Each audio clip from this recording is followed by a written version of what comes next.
Morning. Hope everyone is doing good. ഇപ്പോൾ നല്ലൊരു sunny day ആണ്. സോ ഇൻ കോഫി വിത്ത് വേർഡ്സിൽ ഞാൻ ഇന്ന് പറയാൻ പോകുന്നതെന്ന് വെച്ചാൽ enjoying the moment to the fullest.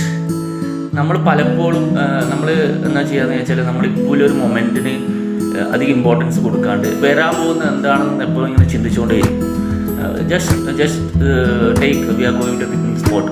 നമ്മൾ അവിടെ ആ ഒരു മൊമെൻറ്റ് കംപ്ലീറ്റ് ചെറിഷ് ചെയ്യുന്നതിന് പകരം നമ്മളിനി നാളെ എന്താണ് ചെയ്യേണ്ടത്, നാളെ എന്താണ് പ്ലാൻ ചെയ്യേണ്ടത്. So make sure whenever you are there in some spot or you are going for someone or some journey, make sure that you cherish it completely. Be there, cherish it, have fun.